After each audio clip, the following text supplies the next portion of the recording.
2024 começa com uma grande oportunidade para você. A oportunidade de conhecer um clássico da literatura brasileira de um jeito que você não viu por aí ainda. Uma edição que vai contar muito mais do que só uma história. Na verdade, uma edição que foi preparada para você conhecer, do início ao fim, de uma só vez, a obra de um dos maiores escritores brasileiros. Com vocês, Graciliano Ramos e seus romances completos, a obra do mês de janeiro do Clube de Literatura Clássica.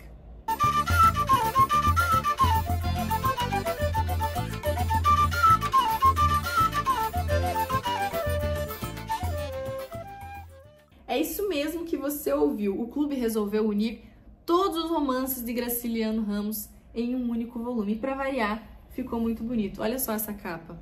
Incrível, né? E nesse vídeo de hoje, eu quero apresentar essa edição para vocês, com todos os detalhes que ela tem, tá? Tudo que me chamou a atenção, o que tem de diferente aqui. Vou trazer também alguns aspectos mais gerais dos romances que estão aqui e falar um pouco da minha experiência lendo Graciliano Ramos, porque eu acho que é uma experiência marcante na vida de uma pessoa e talvez algum de vocês possam se identificar. Então eu convido você a ficar aqui comigo, porque eu tenho certeza que se você ainda não é assinante do clube, talvez essa seja a oportunidade para começar o seu 2024 em grande estilo. Essa edição, como eu falei, é um volume único com todos os romances escritos por Graciliano Ramos. É a super estreia do nosso escritor alagoano aqui no clube. Começa com Caetés, que é o primeiro romance de Graciliano, depois São Bernardo, Angústia e, por fim, Vidas Secas. O Graciliano tem outras obras, obviamente, que na verdade são contos e autobiografias, mas esse livro aqui traz os romances de Graciliano Ramos, que são 4 e que foram publicados originalmente ali na década de 30. São romances que têm algumas diferenças, né? Por exemplo, os 3 primeiros são escritos em primeira pessoa e o último é mais em terceira pessoa. E eles têm alguns aspectos comuns que eu quero comentar um pouco. E eles foram organizados nessa edição de uma maneira que você consegue, principalmente se você lê na ordem, você consegue perceber como o Graciliano vai evoluindo, né, na escrita. Isso até é uma coisa que tem aqui na apresentação sobre essa edição, até essa recomendação para você ler os romances na ordem. E aí, na minha opinião, é um grande acontecimento você ler Graciliano pela primeira vez na vida. Eu senti de verdade que foi diferente de tudo que eu já li. Primeiro porque eu acho, sinceramente, que ele não tem uma escrita que te convida, sabe? Aquela escrita que te leva, assim, para algum lugar sem você perceber, como faz a Clarice Lispector, como faz Machado de Assis, aquela coisa envolvente. Bem, na verdade, é uma linguagem que, por mais profunda e introspectiva que ela seja, é muito bruta.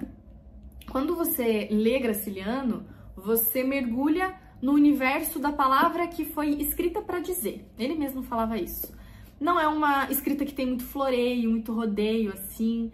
É uma linguagem mais enxuta, mais exata, mais seca, assim, com poucos adjetivos. Você percebe que são orações e períodos mais curtos. Dizem que ele era muito rígido nesse processo de escrita, muito obsessivo, assim, com essa precisão. Reescrevia o texto e revisava várias vezes.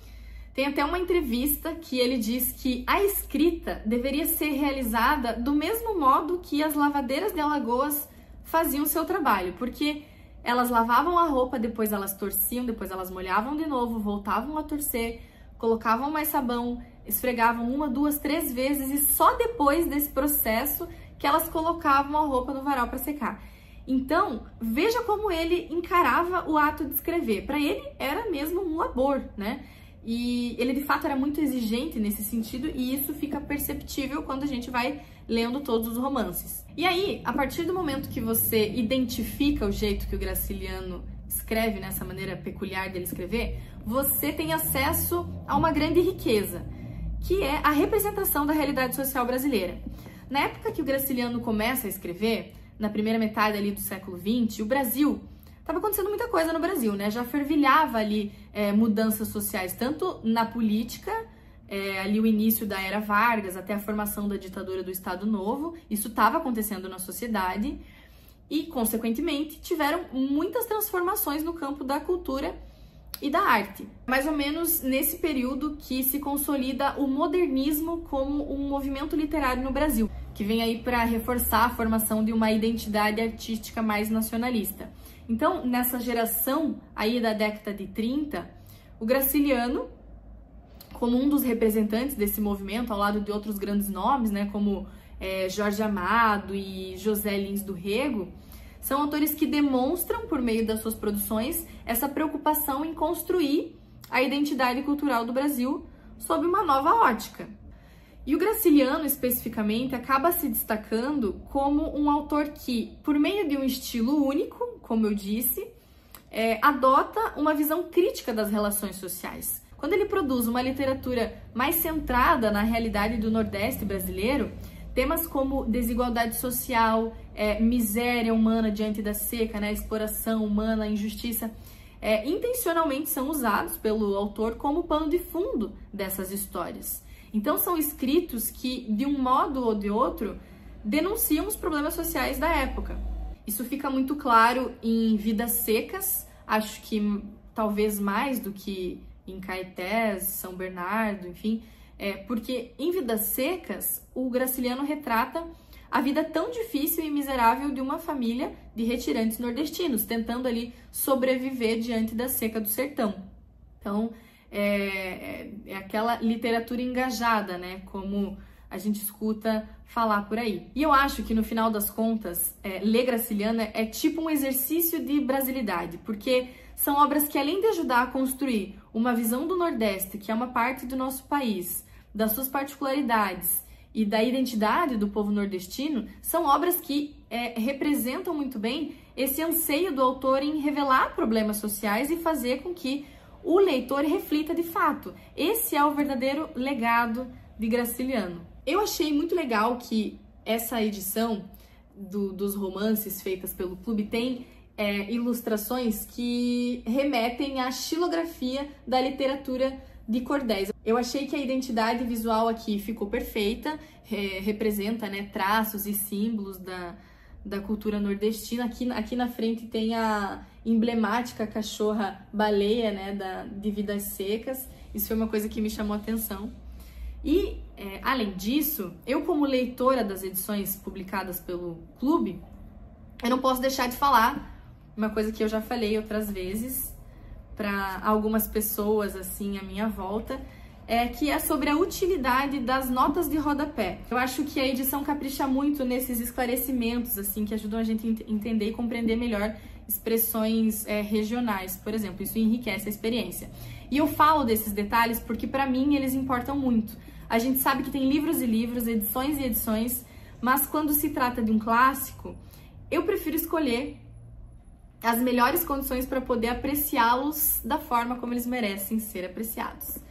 Então, o vídeo de hoje tinha esse objetivo de apresentar a obra para vocês e falar um pouco sobre essa edição de uma maneira mais geral. Mas se você quiser entender um pouco mais sobre os romances, sobre cada um dos romances que estão aqui, se inscreve no canal para ficar ligado nos próximos vídeos, porque tem novidade chegando aí. E não esquece de deixar o seu like, isso é muito importante pra gente que tá aqui produzindo conteúdo.